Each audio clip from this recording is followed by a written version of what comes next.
Сейчас, когда маркетплейсы закрутят окончательно там комиссии и так далее, станут невыгодны, вот этот барьер пройдет болевой, Чем больше товара, тем меньше покупателей. действительно все поменяется, все изменяется, и вот эта битва агентов, мы ее увидим в самое ближайшее время. Тебе нужен круассан там или какая-то булочка, ты быстро нажимаешь, и вот дрон прилетел. Тут у меня лежала булка хлеба, а уже она в другом месте. Ну, я понимаю, для чего делают, чтобы ты прошел по всему магазину и набрал ненужного товара. Аватары — это уже прям вот Михаил, значит, популярный ведущий блога, да, вот, значит, вот увлекается искусственным интеллектом, да, работает там в IT, опыт в Мгм. ритейле и так далее, и так далее. Вот там любит булочки с кофе с утра. Люди просто перестали покупать. У них нет уже политики потребления.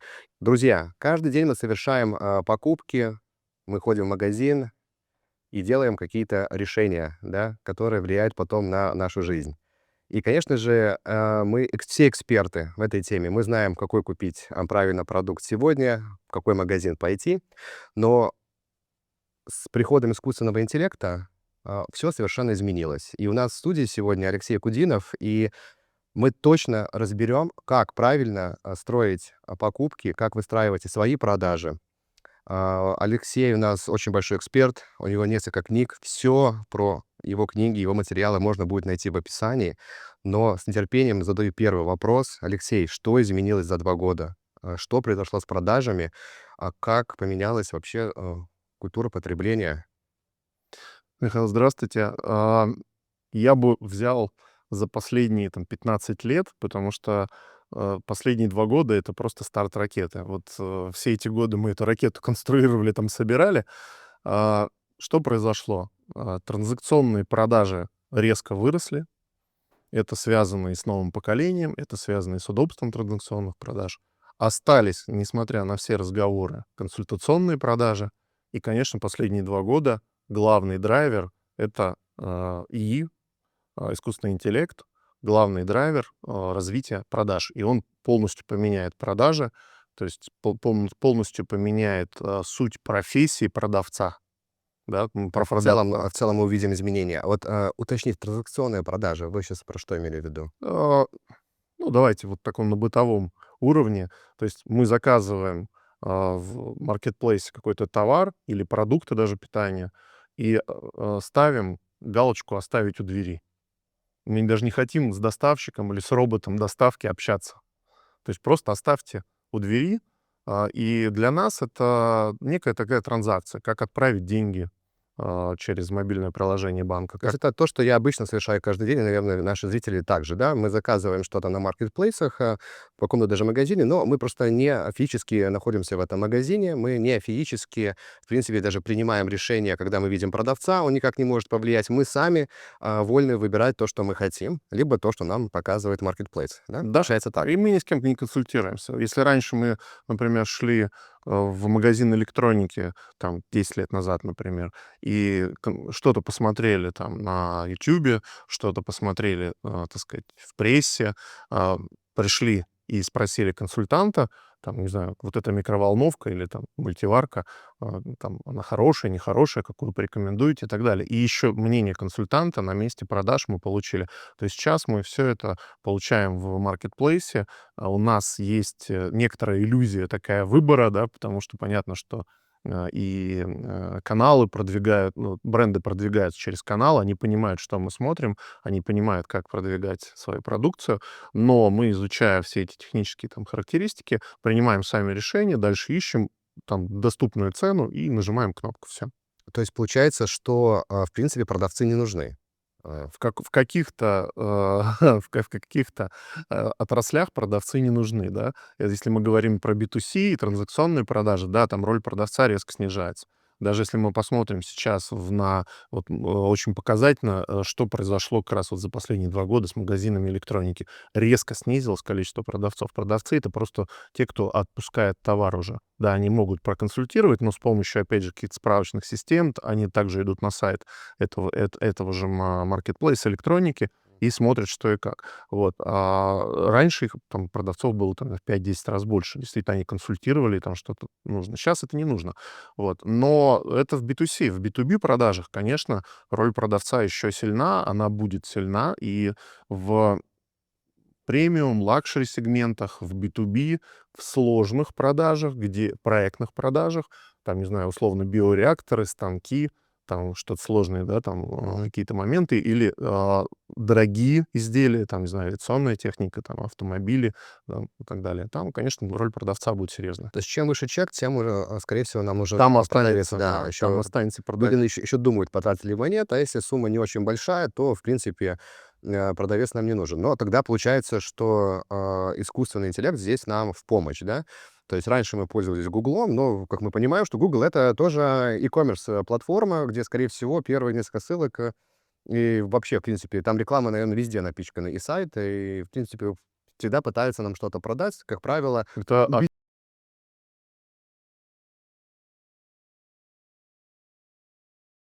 конечно, да, убедить нас в покупке, допустим, того товара, который мне не нужен, либо переубедить по дороге. Мгм. Ам, я также работал долгое время и в компании, и Walmart, и, в принципе, был связан с ритейлом продаж. И действительно, когда продажи B2B и покупаются большими объемами, все-таки пытаются проконсультироваться. Но если говорим про Штаты, то в Штатах с выходом Амазона уже давно традиционные продажи стали обыденным делом. И в некоторых странах это еще сейчас только где-то развивается, где-то уже мы достигли какого-то уровня. Но у меня такой вопрос. Если маркетплейсы теперь, они же тоже нам рекламируют те же самые там карточки, да, мы сейчас называем, да, то есть какой-то товар, они принимают решение за нас, что нам показать. Понятно, что мы можем сначала спросить у искусственного интеллекта, потом прийти и выбрать товар по именованию, да. По идее, сам маркетплейс какую он роль сохраняет? Если я могу точно так же прийти к производителю теперь, зайти на его сайт, купить на тот же самый телефон, зачем мне маркетплейс? удобство, доверие, наверное, еще раз удобство. Потому что если нам нужно, например, купить, ну, давайте какой-нибудь пример. Нам нужно купить, запчасти для автомобиля. То есть, например, там у нас там старенький автомобиль, у Мгм. нас кончилась гарантия, мы не ездим в сервис, где это все есть, например, да, и получаешь сразу. Мы должны вот сами купить запчасти автомобиля. Одна деталь есть у одного поставщика, другая деталь есть у другого поставщика, а потом нам надо коврики поменять, а потом нам нужна зимняя резина и так далее.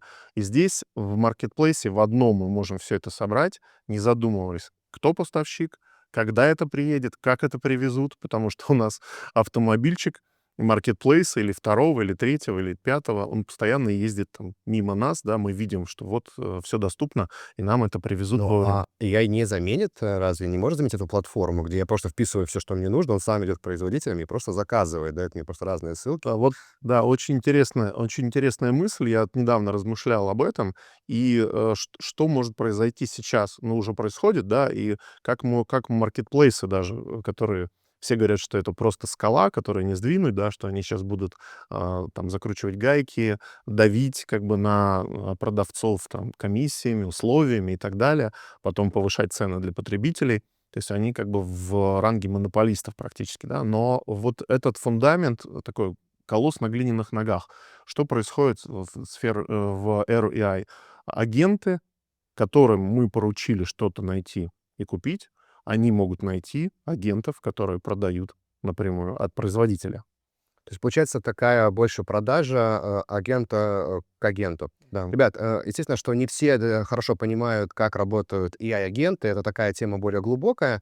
Но это, по сути дела, как ваш маленький робот, который, в принципе, понимает, что вы хотите. Вы можете дать ему некое задание, и он пойдет, на порталы, сам вам закажет, найдет самые лучшие цены, самые лучшие условия, за вас подпишет все нужные, грубо говоря, контракты, и закажет товар. Дело в том, что когда он коммуницирует с этими порталами, он коммуницирует уже не с порталом напрямую, да, а уже с другим агентом. Они договариваются об условиях и пытаются коммуницировать. И вы только, в принципе, принимаете какое-то определенное решение.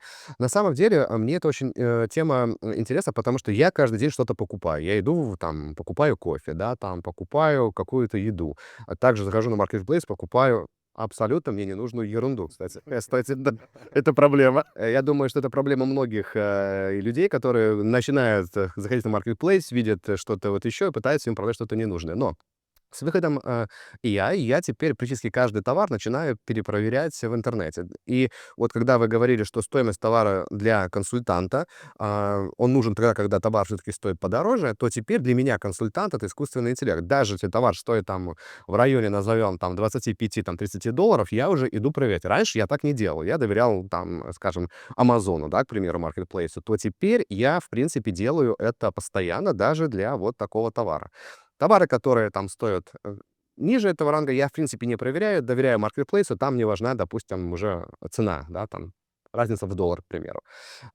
Как вообще продавцы отреагировали на вот такие вот изменения? Как они интегрируются теперь в AI в целом? Все маркетплейсы, конечно, открыли подразделения достаточно давно уже. Открыли подразделение по AI. И они, конечно, в первую очередь начали работать с выдачей.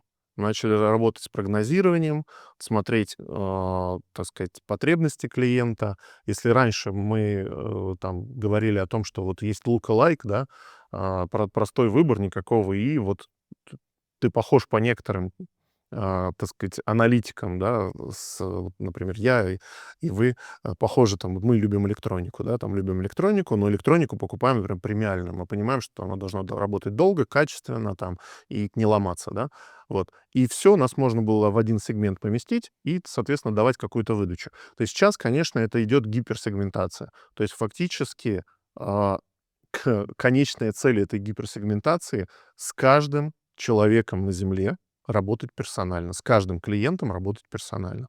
То есть полностью выстраивать его трек. Это невозможно без ИИ, совершенно, потому что, ну, ни количество маркетологов, ни количество, так сказать, каких-то вручную прописанных алгоритмов это не сможет сделать. Вот. Это первое. Но вот вторая вещь, как раз, как маркетплейсы будут работать, с агентами, которые ищут покупки. Вот здесь очень большой вопрос, потому что пока, я не слышу там вот, этого движения.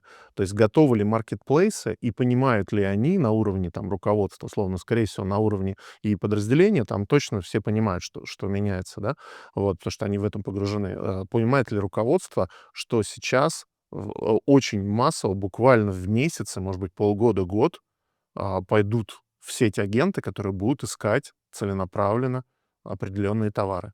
И вот кто им ответит, здесь такая интересная, знаете, деталь, я тоже вот размышлял, что а, простой вот маркетплейсы в свое время очень подняли доступность товаров, ну, простых мастеров. Я сижу там на Бали и вырезаю кошку из дерева, да, вот в интерьерную такую высокую.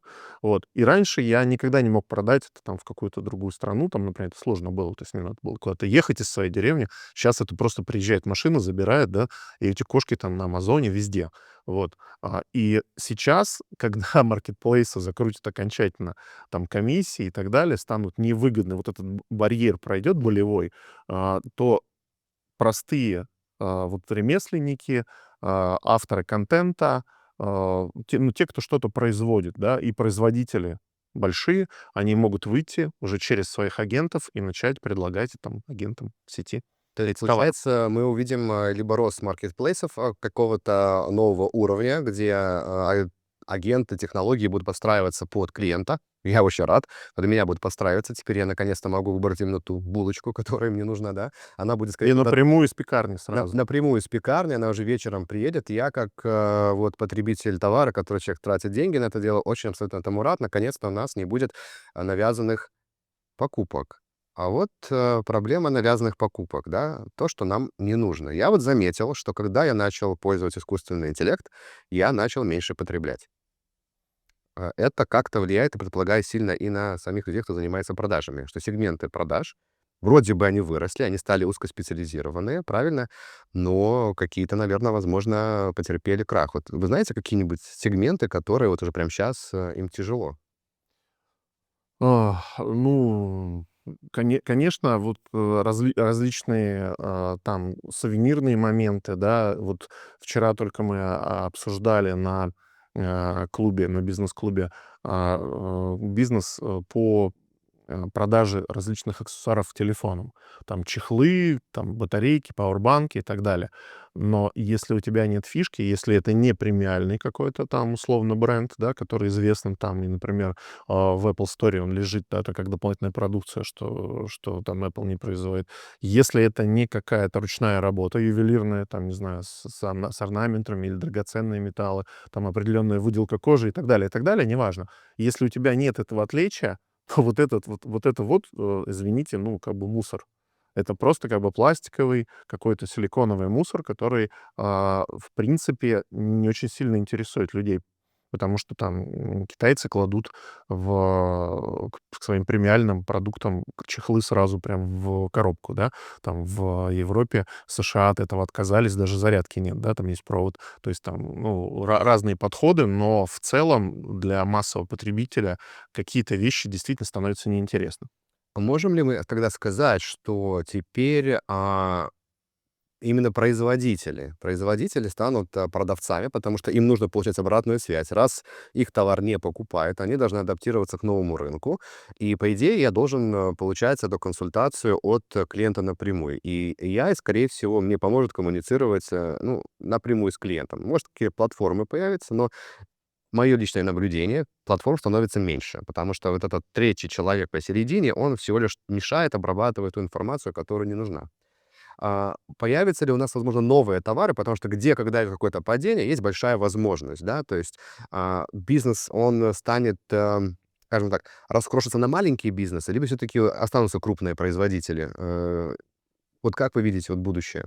Ну, крупные производители 100% останутся, потому что у них выстроена логистика, выстроена сырьевая база, у них уже поколениями, да, мы можем, слыша какую-то рекламу, которую слышали в детстве, мы уже подпеваем, да, то есть это все запрограммировано, то есть мы будем потреблять эти товары, там, хотим мы, не хотим, да, мы будем что-то пробовать новое, но у производителей, у тех, кого не устраивают условия маркетплейсов, те, кто раньше не мог пробиться через вот этот шум, у них возникает, шанс. То есть вот вы сказали, что стали меньше покупать. Почему? Потому что фактически вы стали везде. Если раньше вручную нужно было там посмотреть 20-30 видео, да, на "Ютубе", дальше нужно было прочитать какие-то статьи, отзывы на вызывающих доверие сайтах, да, обзора там той же электроники, то теперь агент это делает там за приемлемые сроки. Эти сроки будут сокращаться, вот, и он, не там приносит вам лишней информации. То есть там не будет вот этих допников ненужных и так далее. То есть это то же самое, как будто вы пришли в магазин. Вот представьте, вы пришли в супермаркет, а все товары в белых упаковках, на них написано там соль, мука, там, не знаю, пельмени, что-то, мясо, да, там Мгм. макароны. Вот. Вы подходите к кассе, там нет вот этой прикассовой зоны со всякими вот этими штуками, пока вы ждете эту кассу, да, что вот что-то, что набирается лишнее. Потому что вы четко пришли со списком, вы пришли сытый, вас голод не гонит никуда, вы никуда не торопитесь. Поэтому вы выбрали магазин, который вам нужен по цене, там, по качеству продукции. То есть у вас нет вот этих ограничивающих факторов.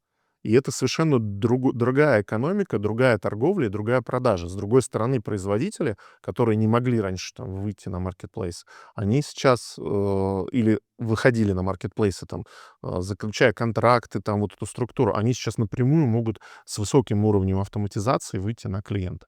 Ну, я, конечно же, когда работал, именно за границей, я работал в ритейле, в основном бизнес заграничный — это ритейл, это компании, это те же самые Walmart, там Target и все остальные. Вопрос заключался в том, что, естественно, это культура потребления. Всегда там, если Walmart, у них ценник ниже всего, то есть мы побьем любую цену.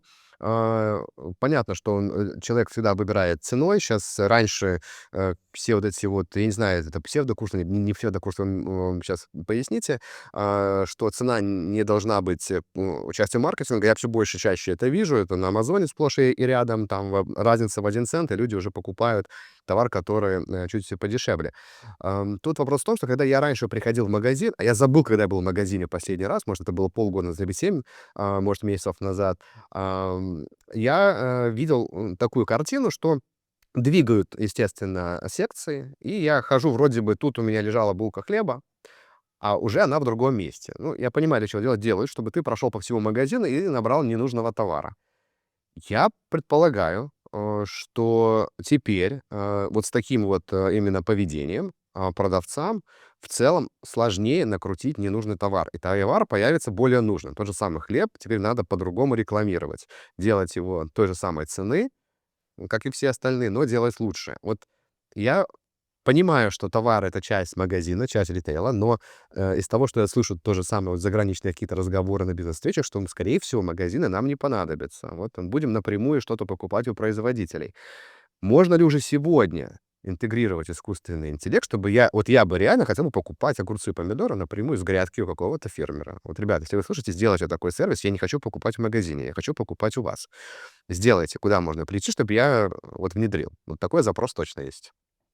Ну, такой сервис уже есть, там надо еще докрутить AI, да, то есть у меня вот есть знакомый друг, хороший, у него один из бизнесов — это ягоды, да, вот он растит ягоды сезонные и там доставляет, это такая премиальная хорошая упаковка, и все доставляет и так далее. Но вот для премиальных товаров это хорошо, когда ты один товар заказал, тебе там привезли часы, например, да, там что-то дорогое, да, там телефон, электронику, там ягоды там с грядки, там вот они там 2 часа назад были, просто там время дороги. Но когда товар массового потребления, конечно, нужны вот эти распределительные центры, потому что не будет из одной булочки, да, ездить там, так сказать, для вас доставка.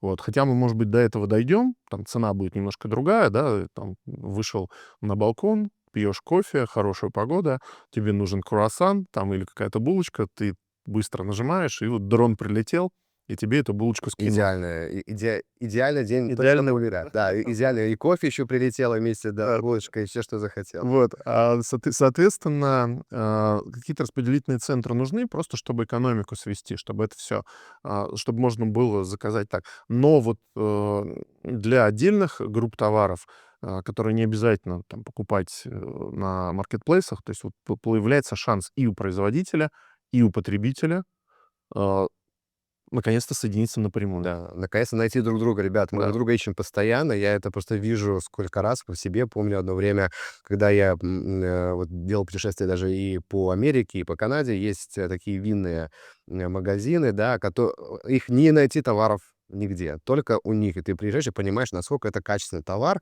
Цена абсолютно устраивает, она практически одна и та же, но качество товара в десятки раз лучше, иногда даже в сотни. И я на самом деле, тогда уже понял, что почему эти товары не выходят на рынок. Они говорят: "Мы не хотим идти в масс-маркет, нам хочется держать свою марку, мы готовы продавать товар по такой, как бы цене". Но я понимаю, что если вдруг эти производители выйдут, и их цена на товар вырастет, потому что люди захотят потреблять более лучший товар.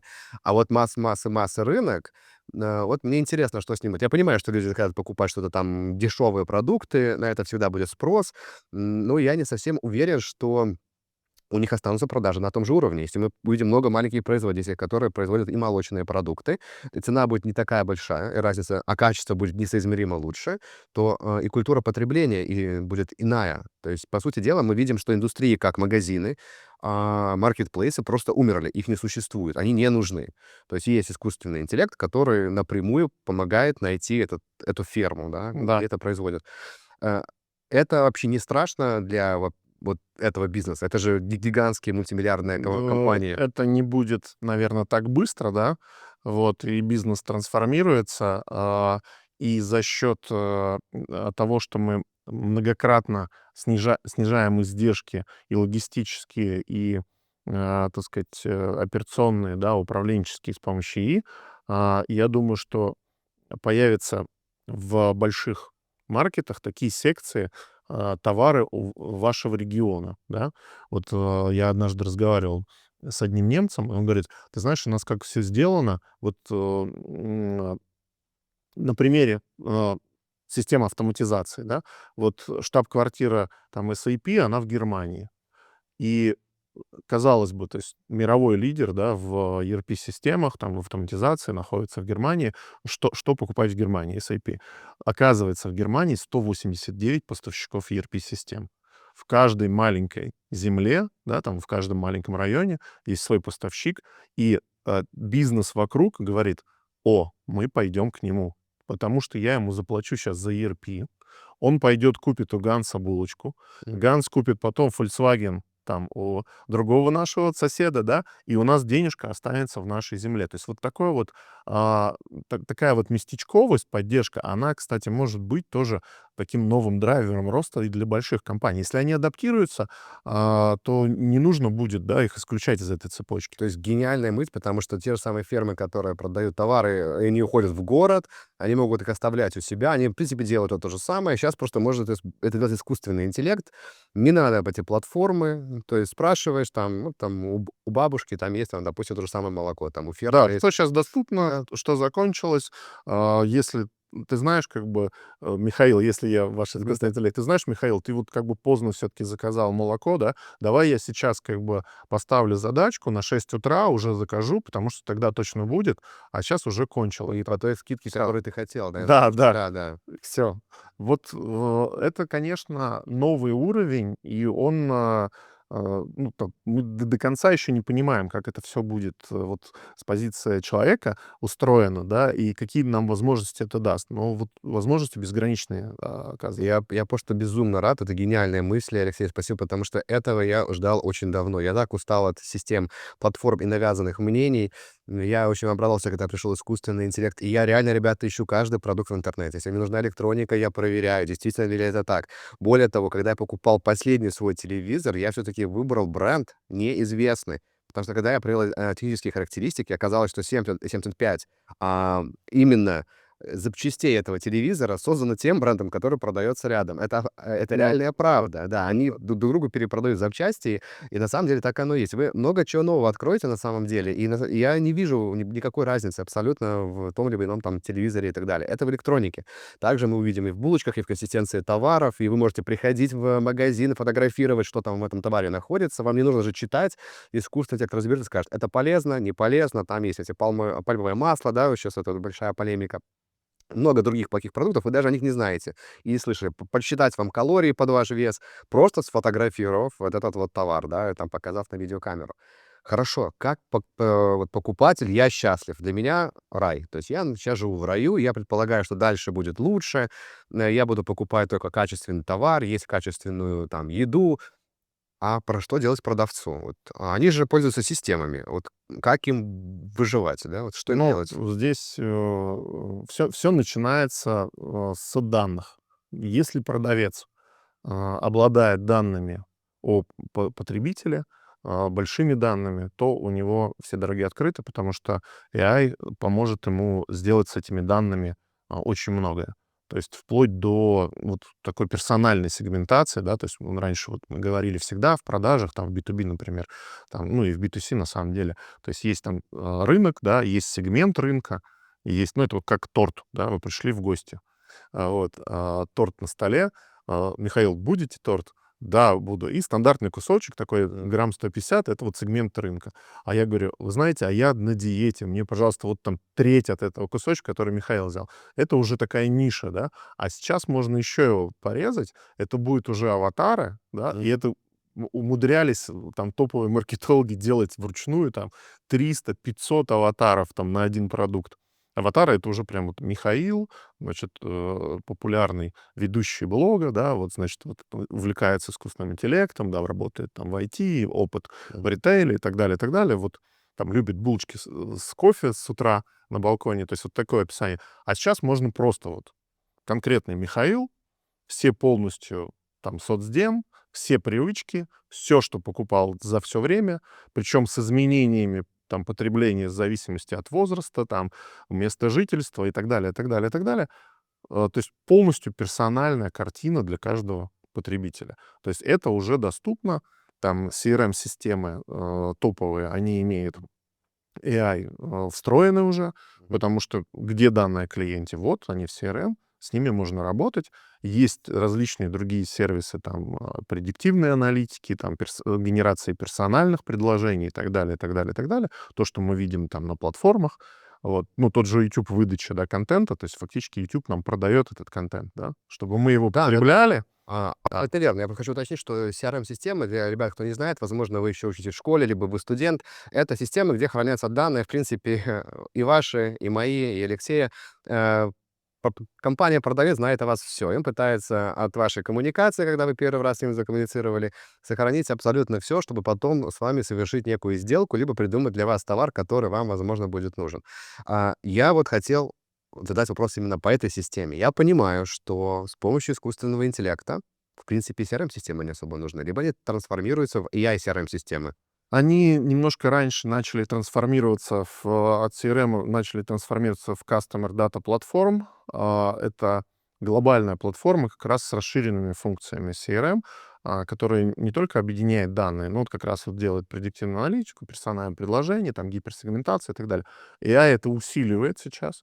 Мгм. Мы можем подключить к этому данные, там, любые внешние, там, погоду и так далее. Оказывается, что погода очень влияет на заполняемость детских центров. Если на улице плохая погода, дети не гуляют на улице, они гуляют, соответственно, в детском центре, да, они говорят: «Мама, пойдем в детский центр». Вот. Поэтому есть бизнесы, которые зависят там от трафика, вот. Есть бизнесы, зависящие там от времени года, там, от каких-то циклов там рабочих, да, там, не знаю, вот начинается в стране а, всеобщие каникулы, да, там Мгм. вот рождественские, какие-то национальные праздники в разных странах. И вот в этот момент как бы идет всплеск спроса, да, то есть там мы понимаем, как перемещаются, например, в Китае есть вот там неделя, когда нужно посетить родственников, там домашний регион и так далее. И весь Китай просто разъезжается, да. То есть мы понимаем, куда у нас идут потоки, где у нас будет там больше заказов, какие товары, что они повезут с собой подарки, и все. От этого мы тоже начинаем как бы анализировать и готовиться к этому. Потому что вот если мы даже к той же электронике вернемся, очень хороший такой показательный просто пример. Раньше все даже приставки игровые, они все выходили только к Рождеству. Вот к Рождеству это самый крутой сезон. Игровые карты, приставки, телефоны, ноутбуки, все, что планшеты, все, что можно Я еще подарить. помню, iPad и iPhone одно время Да, выходили, да. определенные версии, помню, для детей, когда они рекламировали. И не только мы говорим, ну, iPad, понятно, что это Apple, а вот Samsung, да, тоже всякие таблеты под именно новогодний, говорит, это лучший подарок, что Да, ребенку. да, Я да, помню, эта да. реклама прям была, и вы не поверите, ребята, 88%, насколько я помню, в Канаде купили iPhone или iPad Мгм. ребенку на... Это По было этой что-то... по этой рекламе, да. Да, потому что дети ожидали, что родители купят этот лучший подарок. Вот, видимо, им потом запретили так делать. Да, но убедили обоих, и заказчика с гаджета, и того, кто его дарит, да. Да-да-да. Вот, Мгм. это называется маркетинговая реклама. Вопрос у меня такой вот более, знаете, скажем, глобальный. Если, получается, есть такие платформы, которые могут все анализировать. Ну, теперь я, он, в принципе, вот это все может просто порушить каким-то образом. Скорее всего, потому что я напрямую заказываю у потребителя. Я им говорю: «Да зачем тебе этот товар нужен? Да не нужен он тебе. Мгм. Зачем тебе этот тот же самый iPhone или iPad? Да вот предыдущая версия у тебя будет работать до конца жизни. Какой ты там функцией новой пользуешься? Камерой? Поверь мне, в этой камера еще, возможно, и лучше, чем у предыдущей». То есть это мой персональный консультант. Получается, что люди, которые занимаются продажами, они создают своего консультанта, который попытается из моего агента, Да. что не, подожди, это камера, возможно, и лучше, да, но вот понимаешь, батарейка-то работает дольше, ты теперь, обычно ты 6 часов в день, да, и уже надо Вот подзаряжать помнишь, телефон. когда у тебя в отпуске села батарейка, да, и вот там был классные кадры, а ты не смог их снять, и до сих пор там вот жалеешь об этом. Вот эта батарейка не сядет, да, это прям вот ее за день не посадишь. То есть Это надо получается, что посмотреть, да. я должен купить себе хорошего агента-ассистента по покупкам, как персонального, чтобы Точно. он не попал под, да, под влияние другого агента. Вот именно вот с этим вопросом мы и с Алексеем хотим более глубоко, ребята, обсудить, потому что смысл в том, что агентов много. Мы слышим AI-агенты, AI-агенты, и куда вот вроде бы не плюнь, везде AI-агенты. А по факту AI-агент — это просто немножко модернизированный промпт, по сути дела, который мы видим. А вот настоящие AI-агенты, я их больше люблю называть роботами, да, чаще слышите такую терминологию, это робот, он понимает, делает. Это чуть-чуть другое, потому что он может на вас повлиять и на ваше время. Вот AI-агенты могут проверить там почту, там, проверить какие-то данные, там, фотографию проанализировать, а вот AI-агент-робот, назовем это так, может именно совершить вот такую вот продажу. И тут вопрос с этикой. Кто будет Это проверять этих AI-агентов от продавцов? очень большой вопрос с этикой, и, скорее всего, появится рынок и агентов готовых уже, да, для продавцов, которые будут, и там будут соревнования в анализе защиты AI-агентов для покупателей и как ее обойти, но там на уровне, не нарушая закон, да, в рамках закона, как бы, но, ну и там, да, соблюдая некоторые этические нормы. А у продавцов будут AI-агенты с защитой что-то, и там будет все прописано, что никогда не реагируй на допы, там вот если я тебе сказал такую модель, значит, ты бери вот эту модель, да, там смотри, ну, можешь рядом посмотреть, как бы, но там ненавязчиво меня проинформировать, что есть еще какие-то другие, да, но не надо меня убеждать. Вот. И здесь, да, с этикой очень большие вопросы. Вообще, большие вопросы с этикой, потому что м, фактически продавец может по разным каналам, сейчас возможно, на самом деле, есть, к сожалению, там некий такой вот серая зона, да, в которой, например, по твоему мейлу могут, не зная даже твоего имени, просто где-то зарегистрировался, засветил мейл, по нему посмотрели ID твоих социальных сетей и оттуда размотали все. Вот. А если ты активно постишь в социальных сетях, то все полностью можно о тебе знать. То есть было исследование, когда, так сказать, как раз AI-сервис, который говорит, что мы знаем о вас больше, чем вы о себе. Я это точно могу, ребята, рассказать по одной простой причине. Это была новость давным-давно известная всем. Когда Google вышел со своим мэп-трекингом, люди знали, простите, как они в туалет ходят, в какое время, в какой день и сколько там времени проводят. Вы настолько сильно, вот эти гаджеты на вас все влияют. Вот я понимаю, что это все трекеры. Трекеры тоже, кстати, хороший вопрос, если они останутся долго жить, если люди просто от них откажутся. Будут телефоны, где только есть мой робот, и он будет мне звонить, пускай они трекают твоего робота, а не меня. Вопрос такой, понятно, что и происходит эта AI-трансформация. Какие индустрии уже вот в продажах, да, в маркетплейсах прям затронули, где мы видим либо плюс, либо падение? Мы видим плюс, конечно, там в маркетплейсах они растут. Там мы говорим, что вот они там комиссию, да, вот какие-то есть негативные моменты, но на фоне этого растут, продавцов на маркетплейсах становится больше, маркетплейсы и компании вокруг предлагают AI-сервисы для заполнения генерации карточек. Когда у тебя огромное количество товаров, конечно, нужно это генерировать, нужно делать там АБ-тесты и так далее, и так далее. Вот все детали.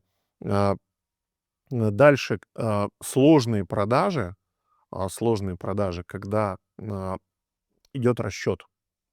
Например, позаказная, вот есть завод, а у нас есть какое-то вот оборудование, которому, может быть, уже не выпускают детали, да, или что-то там, так сказать, ну, или дорого. И мы хотим заказать деталь. Вот у нас там какая-то металлическая деталь, она лопнула под нагрузкой, там, не знаю, вот бульдозер у нас такой, да, вот лопнуло что-то у него. Мы хотим это заказать. Мы берем чертеж этой детали, посылаем на завод, и раньше технологи считали это там неделями, да, вот как, особенно от сложности детали, как это можно изготовить. Сейчас AI считает это там 5-8 минут, просто обсчитывает этот чертеж и говорит: это мы сможем произвести на нашем заводе, это будет стоить столько-то по себестоимости, потому что столько-то будет человек-часов, и такое-то оборудование будет вот так-то расписано, использовано. Это очень крутая прям тема, потому что и вот прямо на заводе я слышал, такие были истории, когда интегрировали искусственный интеллект вплоть до того, чтобы его потом искусственный интеллект сам и проводил ему, как называется, сервисную обработку, да. К примеру, вы приезжаете, представьте, вы купили машину, да, вы сейчас новенькую, приезжаете в сервис, просто заезжаете туда, и он сканирует, и нет ни одного человека, и он уезжает. А он по ней говорит, там, приедете там завтра, вам заменят деталь. То есть, Мгм. по сути дела, как бы меняется вообще сама продажа. То есть, и логика, в принципе, в этом очень большая есть. Какие-то продажи, как вот именно машины сервисные, да, и производители, им на это намного лучше. Убирая человека вот именно вот с этого сегмента, они, возможно, получат намного больше продаж в этой машине. Кто первый изобретет эту технологию, скорее всего, возможно, получит огромное количество продаж. Знаете, Михаил, как будет? Даже не надо будет ездить. То есть вечером, когда вы выходите из машины, машина скажет: Михаил, у меня тут вот болит вот эта часть, да, можно я съезжу на сервис? Я уже как бы связалась, там детали есть, все готовы. Вот завтра там в 11 у вас будет встреча, а я пока сгоняю быстро на сервис и там к 12 вернусь. Все, можно? Можно. Все, езжай. Да, или как, эти машины, да, щас в Сан-Франциско. Ты пока спишь, я поработаю таксистом. То есть вообще Да, да, да. идеальное решение. Шеринг, да. Да-да-да, я Мгм. просто одно время слышал, когда была такая вот именно популяризация, очень часто бизнесмены брали себе водителей, на работу, и в момент, когда они отсутствовали, практически целый день, когда они находятся в офисе, водители Водители как раз и Да-да. подрабатывали. Я попадал так несколько, да, на бизнес-класс, который такой очень смущался на вопрос: "А что происходит?" Вот. Поэтому да, вот, кстати, тоже о профессиях, которые исчезнут, да, это вот как раз, такие профессии, непрофессиональных водителей, наверно, да. Ну, не тех, кто там может сопроводить какой-то там ценный груз через всю страну, например, да. Едет фура, там, не знаю, мы турбину везем. Понятно, что там не будет автоматически это, потому что человек должен быть, там, Мгм. габариты и так далее. А вот такие такси по ограниченному району, там, в хороших погодных условиях — это не проблема. Вот. Так вот, действительно, все поменяется, все изменяется, и вот эта битва агентов, мы ее увидим в самое ближайшее время. И здесь возникает рынок, кто агентов разрабатывает, да, Мгм. их нужно продвигать, убедить, что вот этот агент будет. А здесь очень большое место займут платформы, да, уже вот на айфоне как бы на новом можно запускать локальные модели, да, это анонсировано уже. Локальные модели уже Google сделал, то есть мы привыкли говорить, там вот каждая модель все больше и больше параметров, там полумиллиарда, там, не знаю, Мгм. Квен выпустил триллион параметров, да, а Google выпустил 300 миллионов. Маленькую модель, которая специализируется на языках, и она работает там на там, практически ну, любом современном телефоне. И мы увидели, зачем. То есть буквально новость, выпущена эта модель, и дальше как бы идет перевод синхронный, там, Apple Pods синхронно переводит, да. Это 100% они договариваются. Это даже можно к гадалкам не ходить. Мы знаем точно, что большие крупные игроки всегда договариваются и делят рынок именно пополам, потому что если Apple выпустит тоже, как же так, эту технологию, будет не очень хорошо. На самом деле рынок продаж очень сильно меняется. Это да. Рынок покупателей пока прям получает крутые продукты. Мы, скажем так, в шоколаде, назовем как оно есть. Нам все классно. До какой-то поры. До какой-то поры, я думаю, это будет случаться, когда, действительно, производители увидят дырки в своих бюджетах, серьезные дырки, когда люди реально начали покупать меньше. Мой искусственный интеллект говорит: "Нет, оставайтесь со своим пришлым айфоном, еще год, еще 2, еще 3". Прям реальные дырки. То же самое происходит и с моими компьютерами Mac, к примеру. У меня есть компьютер, который не имею 8 лет, к примеру. Потому что я знаю лично, как специалист, что мне не нужно менять, потому что производительность будет вот такая вот. Какой смысл мне каждый год менять? Ну, Кто-то больше маркетинга, чем какого-то прогресса. Да-да-да, ты начинаешь смотреть, я пользуюсь всеми этими программами, мне он не нужен. Есть маки, которые работают по 20 лет, и это отличный продукт. А вот тут вопрос заключается в том, что и они потеряли этот рынок. Будет ли у них агрессивная какая-нибудь продажа, борьба за клиентов, а люди просто перестали покупать. У них нет уже политики потребления. Им неинтересно больше потреблять. Разная будет стратегия, кто-то свернется, кто-то уйдет и сможет уйти в премиальные продукты. Вот, то есть это будет дороже, но это будет с новыми потребительскими качествами, а кто-то захочет, чтобы этот Mac условный, да, привезли лично, человек привез, там, прилично одетый, да, и провел вам, например, там, инструктаж сразу, да, Мгм. помог перенести ваши данные, там, еще что-то сделать, да, ну, такие бытовые вещи, там, дать какие-то советы, там, лайфхаки и так далее. Вот, поэтому здесь вот как в продажах розничных, да, вот а, м, транзакционные и консультационные продажи, да. Вот если раньше там это было как такой вот как бы холм, да, что вот там изучил что-то, потом пришел, посоветовался и купил, да, то Мгм. есть сейчас это там такой вот такая яма, да, то есть много транзакций, когда вообще никаких советов, оставьте у двери и все.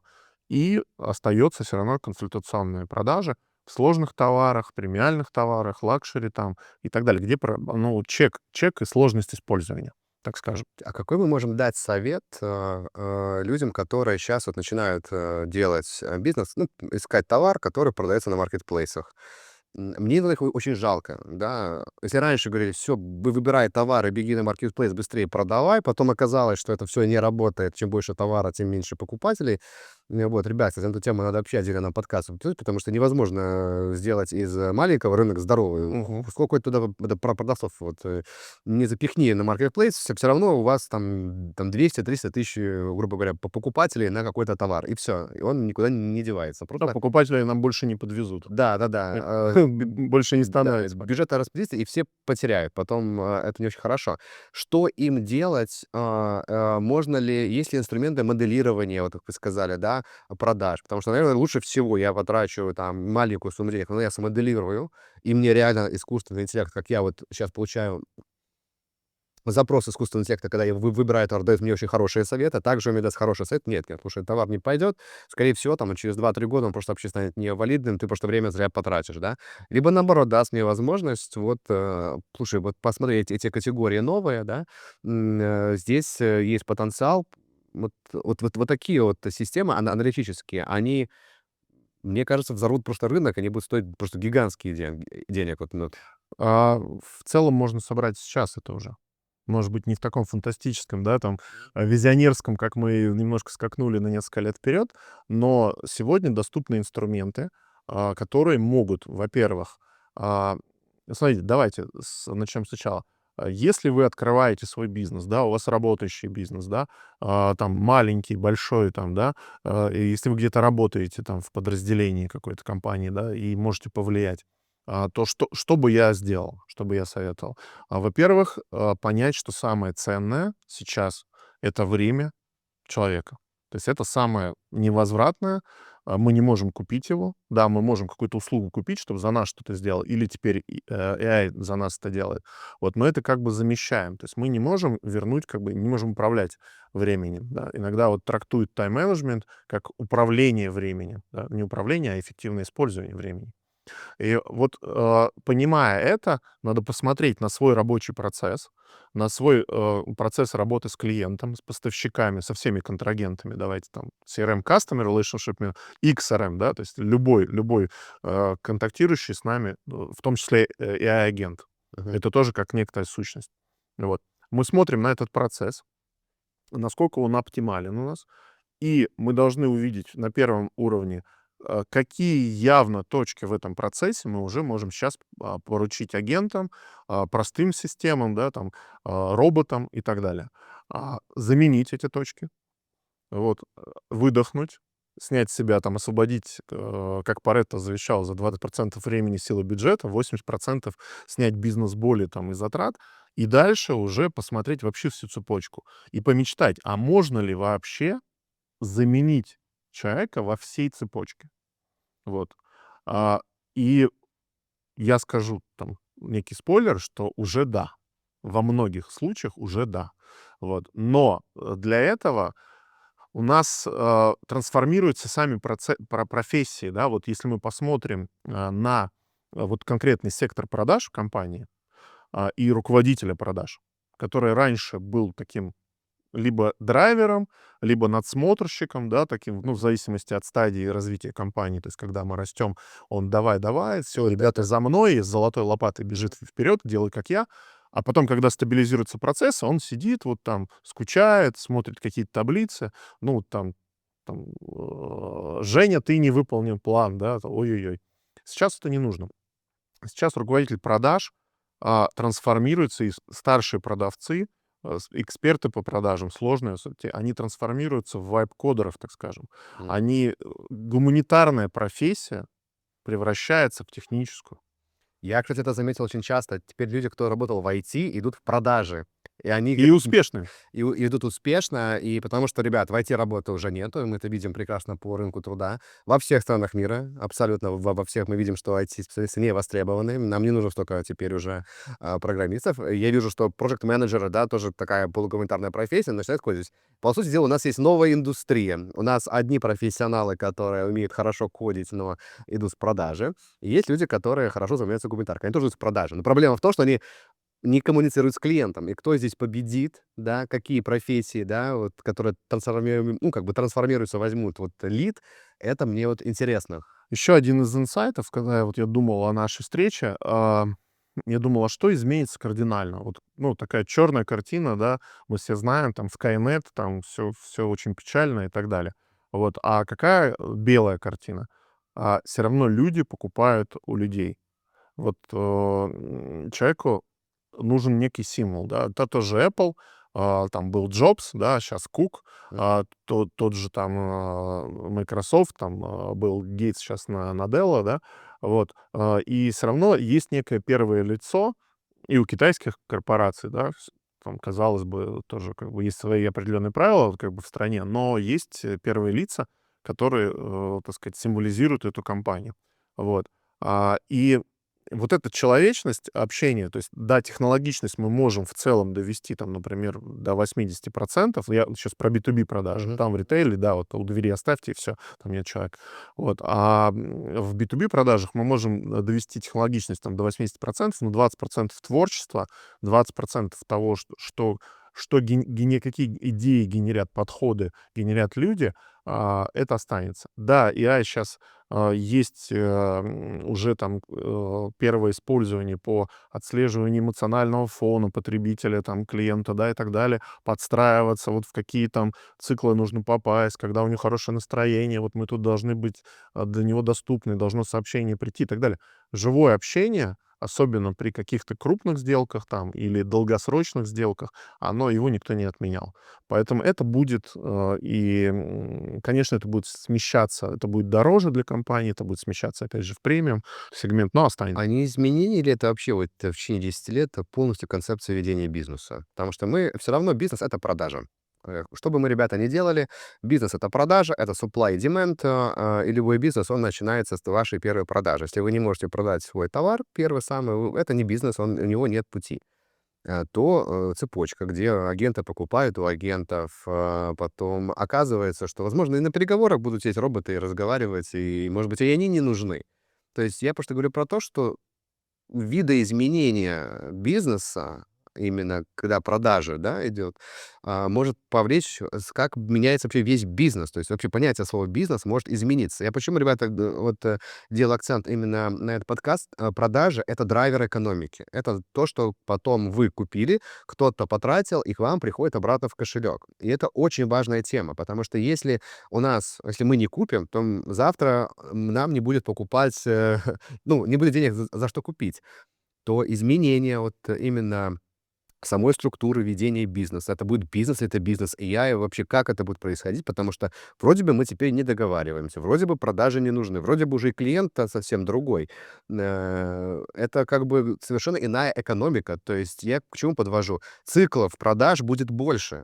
Казалось бы, что AI их уменьшит, да, в нашем Ускорит. ускорит, скажем так, но их станет намного больше. Там выбор аналитика, подписание контракта, тут договоры какие-то, там возвраты, там платежи, все остальное. Это понятно. Но у меня такое ощущение, что чем больше мы развиваем AI, тем он более сегментирован, он начнет все больше лучше выбирать товар, и бизнес меняется. То есть люди, которые сейчас миллиардеры, там, имеют огромные крупные компании, можем видеть огромные падения вниз, потому что люди И взлеты также. и также взлеты, потому что будут появляться какие-то новые вот возможности. Сейчас все почему-то изобретают роботов, бегут изобретать этих роботов, поддерживать, это понятно. Те же самые пылесосы. Если будет робот, зачем вам пылесос? То есть он будет, скорее всего, пылесосить. Но вот сама структура вот продажи, да, есть же разные продажи. Есть купил, пошел товар, там съел и хорошо. А есть там структура подписок, да. То есть она же разная. Вот. И бизнес совершенно разный. Если сегодня я потерял большое количество подписок, скорее всего, завтра мой бизнес, ну, и другие клиенты его не получат. Вы как видите вот в будущем вот, этот бизнес? Останется ли товар, вот как поштучный, или все-таки мы перейдем больше на подписку, либо иную другую схему? А, Колоссальные изменения. Здесь очень сложная модель, и все будет происходить одновременно. А, Сервисов подписочных будет больше. Дальше будет, укрупнение платформ. Большой зоопарк, который сейчас есть на рынке, например, по AI, он постепенно будет консолидироваться. Ну, так же, как с операционными системами, да, мы сейчас можем сказать, что вот, ну, вот есть Windows, есть Linux, да, но кто-то знает, что там есть QNX там и так далее, да, какие-то другие операционные системы для серверов, там, для больших данных там и так далее. Ну вот. Для больших дата-центров. Вот, и будет консолидация рынка, будут, изменены совершенно бизнес-процессы. Если мы 10 лет назад говорили там 15 лет назад, что у вас в компании должен быть CRM-менеджер, то есть вот CRM, вот продажи — это голова, полностью с вами согласен. Это локомотив компании, который у меня даже вот есть история, потом скажу. Вот. Значит, локомотив, который тянет дальше за собой все производство, всю компанию. Вот. И у вас должен быть CRM-менеджер, который должен развивать CRM, следить, там, получать вопросы, отвечать, значит, развивать ее, сделать новые функции, придумывать. Сейчас я говорю, у вас должен быть AI-менеджер. Должен быть AI-менеджер, который подскажет любому сотруднику на производстве, не только продажах, на производстве, там, в сервисе, в логистике, но в первую очередь как локомотив бизнеса в продажах, какие инструменты можно сейчас использовать для ускорения этого цикла продаж, ускорения сделок, снижения себестоимости продаж, потому что продажи дорогие, то есть это большое количество времени, Безусловно, да. и это все же за все же мы платим, как конечный потребитель, мы за все это оплачиваем. И если себестоимость продаж будет дешевая, кто-то сможет конкурировать ценой, и в конечном счете мы выиграем. Вот. И вот этот AI-трансформация вообще компании, она начинается вот с появления такого человека, который целенаправленно ищет во всех процессах компании, ходит, общается, спрашивает: "Ребята, где вы вот в продаже? У вас какая самая сложная там вот операция? Вот, да, что вы делаете? Расскажите-ка мне, как вы продаете. А Мгм. сколько времени вы тратите там, например, на генерацию коммерческого предложения? Клиент же вам прислал все в вопроснике. У вас вопросник же есть, заполнен, качественно заполнен. Какие критерии качества? Давайте мы проверим, что он качественно заполнен, и сгенерим КП автоматом. А вы его проверите, не нужно будет его делать. Вот. Даже в CRM кнопку не нужно будет Да, нажимать. да. И вот если такой человек, такой вот как бы евангелист AI внутри компании находится, он может двигать. То есть вот с цифровизацией у нас раньше было ЦИО, да, директор по IT. Дальше у нас директор по цифровизации, да, CDTO появился. А теперь у нас должен быть AI-директор. Я, кстати, когда, выходил на разные рынки, и где-то год назад вообще понятие AI-менеджер там или AI-руководитель проектов, и сейчас это еще звучит иногда странно. Люди не понимают, что он будет делать, а по факту это и будет, скорее всего, по мне кажется, вот как раньше было, да, был там CEO, человек, который занимается продажами, и был CTO, да, там, если мы говорим техническая компания, второй человек как бы в компании. То сейчас будет CAIO, потому что CTO в принципе не нужен, потому что CTO это уже какая-то не нужна, одна из винтиков, Да, да, да. да, а CIO это уже руководитель, который знает, каким темпом мы пойдем, какие продукты будем пользовать. Как тяжело компании сейчас покупают или, наоборот, легко? Как вот рынок адаптировался к AI? Они охотно, берут AI-консультации? Мой, опыт — нет. Я видел, что они неохотно, они не понимают, зачем это нужно. А если это нужно, они идут в какие-то дешевые прям сервисы, в какие-то дешевые курсы и думают, что сейчас там какой-то профессионал вам за 3 копейки расскажет, как работает вообще сама система AI. Ко мне обратились люди, сказали: "Давайте сделаем курс по AI". Я когда узнал стоимость, говорю: "Ребята, это ну, не то, что не курс, мне просто, если я скажу, сколько курс стоит, мне стыдно, как бы станет, потому что такое невозможно сделать". А тут консультации для бизнеса, где нужно сделать ресерч, где нужно провести данные, какой AI-сервис, дает ли он эти данные. Ваш опыт тут вообще, в консультациях, да, в AI-трансформации, как, это стало лучше, стало хуже? С чем вот вы столкнулись за последний год? Пока, к сожалению, приходят, так скажем, визионеры из бизнеса. Действительно, те, кто и разные пословицы есть, да, такие поговорки, которые означают одно и то же, что пока что-то не произойдет плохое, да, никто не сдвинется с места. Зачем М. как бы что-то делать, если все хорошо? Вот это очень большая ошибка. А, То есть, когда у вас все хорошо, или тем более, когда у вас начался спад, а многие бизнесы сейчас уже видят спад клиентского спроса, в этот момент вы должны уже принимать решения. И AI-трансформация, она не начинается с установки какого-то продукта, да. Там мы развернем там чат GPT, N8N, еще что-нибудь, да, там. Это нет, это не важно, какие инструменты будут. Инструменты нужно подбирать под вашу стратегию. Начинается со стратегии. Нужно уточнить свою стратегию, нужно понять, что мы понимаем, как компания, управляющий аппарат, мы понимаем, что все поменялось уже. То есть кто-то говорит: "Вот ИИ изменит будущее". Он Мгм. уже изменил. Мы уже сейчас Да, мы шли вот так вот, а вот это сейчас мы идем вот по такому вектору, не пойми есть в авиации да. такой термин "точка невозврата". То есть когда топлива назад до аэродрома не хватает по расчетам уже. То есть уже точка невозврата пройдена. Либо вы принимаете AI-революцию, либо вы остаетесь на каком-то дне своего рынка, потому что любой ваш конкурент, проведя AI-трансформацию, уточнив свою стратегию, поняв, какая у него будет оргструктура, да, мы вот немножко бизнесовые такие вещи Мгм. делаем, а, стратегия, куда мы идем, просто в навигатор мы вбиваем точку, куда мы едем, да, как вот в машину мы садимся. Это стратегия, там могут быть разные пути, но мы вот стремимся в точку Б из точки А. Оргструктура, как будет выглядеть наша компания, а кто нам нужен в новую эпоху? Как изменится руководитель продаж, продавец, да? Сколько нам нужно? У нас раньше было 10 продавцов, сейчас нам нужно 3, и 2 из них — это вайп-кодеры, да, там руководитель Мгм. продаж и, соответственно, второй его зам, а третий — креативщик, который вот как раз эти 20% должен добавить, да, в этот вайп-кодинг, так сказать, в этих агентов. Я думаю, абсолютно правы. И более того, этот человек, он еще как навигатор, да, когда машина едет, которая управляет искусственным интеллектом, она постоянно корректирует свой маршрут. Да-да. И я, назову консультант, сейчас я не люблю слово консультант, с одной стороны, потому что это немножко другое. Люди, которые реально занимаются искусственным интеллектом, они понимают, где он проседает, он знает, где его сильные стороны. И это меняется, ребята, не то что ежедневно, ежесекундно можно заходить в интернет, видеть новые сервисы, они делают лучше, хуже. Посмотрите новости, назовите мне неделю, день, когда что-нибудь не вышло, новая модель, там новая функция не запустилась, даже в известном пуле, там, так сказать, 20 первых топ-моделей. Конечно. Мы даже смотрим на такой вот момент. Сейчас мы углубляемся в систему именно агентов. Ребятам, кто сейчас именно занимается продажами, устанавливает системы CRM, либо пытаются сделать свои с помощью агентов. Я очень долго, вот уже где-то полгода объяснял людям. Одно дело проверить один имейл, а другое дело проверить 10 тысяч, 100 тысяч имейлов. Это два разные системы. Обанкротится бизнес, если вы будете этим заниматься вот напрямую. Это та же самая технология, только уровнем выше, где вы применяете AI не как даже инструмент, а как глава архитектуры вашей, что я все равно хочу пользоваться AI, я все равно буду пользоваться базами данных, но в каком виде я это могу делать, в каком количестве и так далее и тому подобное. На самом деле, я считаю, что AI в любом случае принесет нам какой-то позитивный, да, аспект. Я все-таки остаюсь оптимизмом. А, Поддерживаю, поддерживаю. да, да, я думаю, что мы все-таки будем, возможно, не продавать друг другу товары, а добывать какие-нибудь ресурсы где-нибудь на планете Марс. Это такое возможно и в скором времени. У меня вот, наверное, такой финальный главный вопрос, Алексей.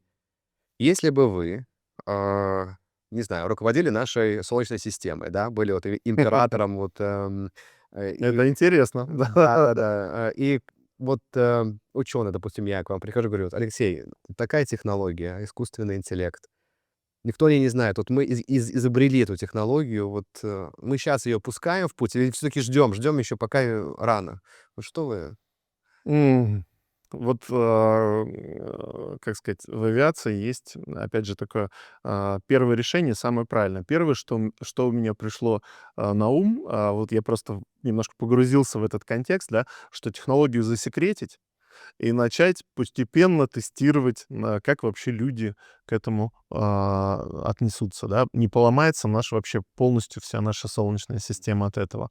Потому что у нас сейчас, а, так сказать, стопором прогресса, тем тормозом, тем ручником, который вы забыли снять в машине, едете и удивляетесь, что получает, что-то пищит, да, что-то такое, плохо еду, включен ручной тормоз, являются люди. Потому что они очень инерционные, такие очень, сила привычки очень большая, низкая способность к инновациям, да, то есть и технологии сейчас обгоняют. Это вот первый вариант, да, такой первый финал.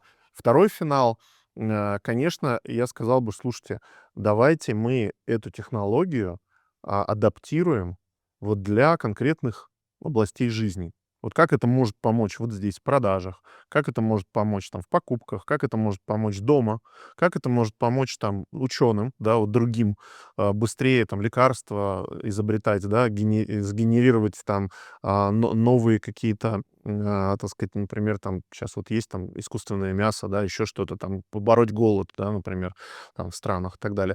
Вот приземлить эту технологию к конкретным применениям и сделать это просто. Вот как кнопочный телефон. ты хочешь набрать номер, вот ты набираешь, да, только теперь ты голосом нажимаешь одну кнопку, ты рассказываешь ему, что нужно, а он делает все остальное сам, да. И не телефон, а кольцо, там, браслет, а может быть, уже дальше это будет встроено. Вот, то есть я бы эту технологию сразу приземлил в конкретное применение и вот в таком виде уже отдал. Потому что, конечно, понять, если кто-то бы сказал там 10 лет назад, 15, да, что, слушай, у тебя будут все знания мира там в твоем ноутбуке, а теперь в телефоне, да, ты надеваешь наушники, и у тебя там рядом 13 собеседников на разных языках говорят, ты всех слышишь и можешь всем отвечать, они ты тоже понимают. Я бы сказал, слушай, ну у нас есть тут лечебное учреждение рядом, да, я тебя провожу, как бы самое главное, чтобы ты не сбежал по дороге. Вот, а сейчас это реальность, поэтому мы не знаем скорость, с какой это будет развиваться, но вот такие два сценария. Ребят, компании, которые создали искусственный интеллект, ученые, ребята, вы запустили ядерную бомбу. Вот просто отдав технологии людям вот так, в таком виде, а, скорее всего, действительно, мы будем очень много еще набьем шишек, и в разных отраслях, не только в продажах и не только в покупках. Вот, Я поэтому надеюсь, что до бомбы не дойдет. Пусть это будет термоядерный реактор, который даст нам сверхдешевое электричество. я думаю, это был бы просто идеальный вариант. Ребята, это классная тема для следующего подкаста. Подписываемся на наш канал, приглашаем Алексея на второй раунд. Я думаю, будет очень-очень интересно. Всем всего хорошего. Всем пока. Спасибо. Всем пока.